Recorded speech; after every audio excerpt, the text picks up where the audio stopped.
Zaldrizes buzdaris gosdau.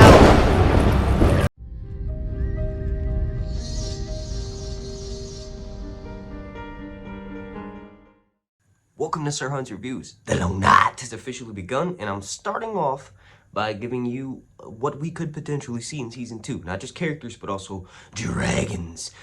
Please, before I jump into the contents of this video, consider checking out my Patreon. Over on patreon.com/SirHuntsReviews. Over there, you get an exclusive types of content, mostly a podcast called Leaks and Lore. But basically, that's to directly combat YouTube delisting, shadow banning, and demonetizing my channel for no reason. I don't say anything controversial. I'm just a nerd talking about nerdy stuff. So please consider checking out my Patreon. Like my content here on YouTube, just slap a like on it and make sure you're subscribed. The like goal for this video is going to be 420.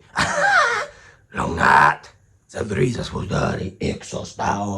the first set of character and dragon that I want to talk about is the one I'm most excited for. He was cut from the first season, but it actually makes the most sense. Daeron the Daring and Tessarion. Now, if you're unaware, Daeron is the youngest child of King Viserys and Alicent. And that's going to shock the hell out of the average show watcher because you don't really think they have any more kids. Like, Daeron hasn't and was never mentioned, but he's going to be in Season 2. And the reason why is in canon, when King Viserys dies on the third day of the third moon of 129 AC, Daeron is in this little old place called Hightower, and he is basically a squire for Lord Ormond Hightower, who is the nephew of Sir Otto, right? So when the battle kicks out, the Hightower forces and Daeron the Daring and his dragon Tessarion, who's the Blue Queen, right? It's gonna look amazing. I cannot wait to see Tessarion, okay? And I actually have a dragon video coming up, so I'm gonna save details for what Tessarion does for that video. But basically, Daeron fights for the Greens. He becomes Daeron the Daring because in his first battle, Lord Hightower and his forces are getting overwhelmed. And when Daeron shows up, he basically burns all of the Black's forces and saves Lord Hightower. And then after that battle, he's dubbed as Daeron the Daring. He and his character, for the most part, should be in really all of Season 2, and they should have an episode or two that will be focused on Daeron, explaining who he is, where he was, and then also his relationship with Alicent, his father, King Viserys, who's now dead. It'll just be a really interesting episode. Now, the next character combo, we've already seen Velaryon, so that's not really going to be a shock. And I don't want to spend too much time talking about this. Of course, Cregan, right? And then also Sarah Snow and some of the other northern lords like potentially House Manderly, and then we may even get the Vale shown, right? But I've talked about this in my episode breakdown. We're going to be seeing the cold open of Season 2 will most likely be House Stark, Winterfell. We're going to finally get to see them. It's been an entire season. Like we saw Rickard Stark at the beginning of House of the Dragon Season 1 when he's pledging fealty to Rhaenyra, and it's mentioned on the show, and we all know this because we spent 8 seasons with House Stark. They do not go back on their word. So, of course, they're going to pledge fealty to the Blacks, and the dude who's in charge, he was referenced and mentioned by Rhaenyra to Jace, right?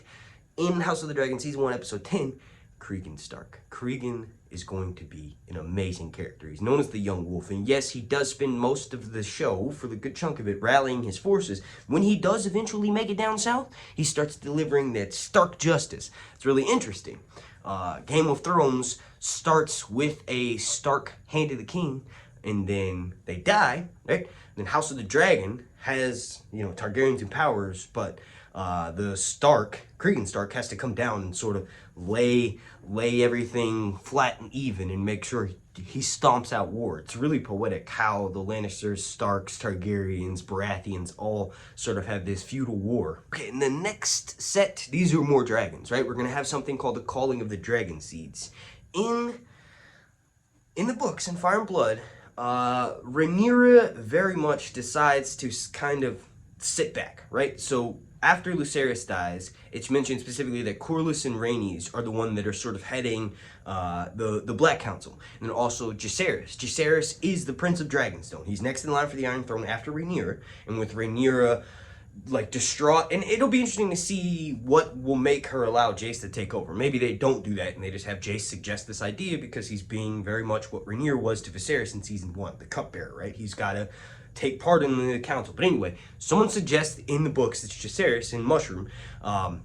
Mushroom specifically says, if you guys need more dragon riders, well, look wherever you Targaryens spilled your golden seed, right? That could literally be, all these people that all the Targaryens have had sex with on Dragonstone have blood of the dragon, so they could potentially ride one of these dragons. So we get 4 different dragon seeds. The first one, my favorite, Nettles, sheep stealer. She basically tames sheep stealer by feeding it sheep, mutton, lamb. It's one of the dragon's favorite meals. She feeds it every day until the dragon grows accustomed to her presence, and then she finally mounts sheep stealer, forms the bond. Then we have another one, Ulf the White, who mounts Silverwing. The Silverwing is the good Queen Alysanne, so King Jaehaerys' wife. That's her mount. And what's interesting about Silverwing is at one point when Alysanne and Jaehaerys go north of the wall, go up north to go see the wall in Winterfell, right? Alysanne grows bored and tries to fly her dragon Silverwing past the wall, but Silverwing doesn't let her do it, and that's probably because Silverwing senses the threat of the White Walkers. What's interesting is that in Fire and Blood, in World of Ice and Fire, it's mentioned that Viserys tells a story about how Jaehaerys and Alysanne, his wife, went north to go fight a hogue of wildlings, White Walkers, and wargs. So if that's referenced on this TV show, it may have actually happened. That's going to be really cool to get to see. And then the other 2 dragon seeds, Hugh Hammer will, in the books, canonically, mounts that dragon that we saw Daemon singing to, Vermithor. That's going to be awesome. And it made me think that Hugh Hammer is actually a bastard of Jaehaerys because of how easily he mounts Vermithor, right? And Jaehaerys and Alysanne had multiple fallen outs. And then the very last dragon seed is one of my favorite ones next to Nettles, Adam of Hall. Adam of Hall could potentially be played by Lanner on the TV show. I just really don't like that idea. Like, they could do something really creative in writing and make it possible, and I would like it, but just as of right now, I don't like the idea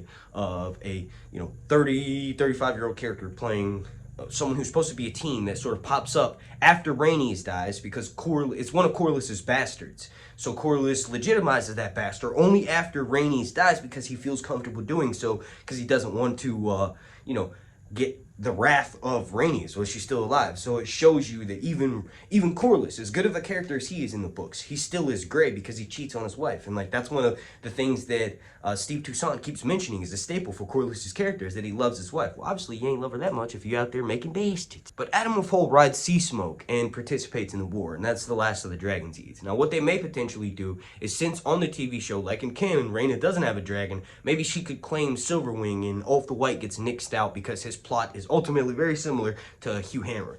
They both just betray and go and fight for the sides of the Greens. So I'm not saying Rhaena would betray and fight for the sides of the Greens, but it's a possibility for her to just take the place of one of those dragon seeds, since she doesn't canonically and in the TV show have a dragon. So the last 2 things I want to quickly mention for this video is a battle called the Battle of Rook's Rest. Hopefully that will take place later in Season 2, because that's ultimately where Rhaenys dies. Rhaenys and her dragon Meleys, the Red Queen, go and fight Sunfire and Vhagar, and it is an insane battle. Rhaenys knows she's about to die, but still gladfully goes to her death because she knows that it's going to ultimately mean something in this war, right? So she willingly sacrifices herself to further the cause of the Blacks.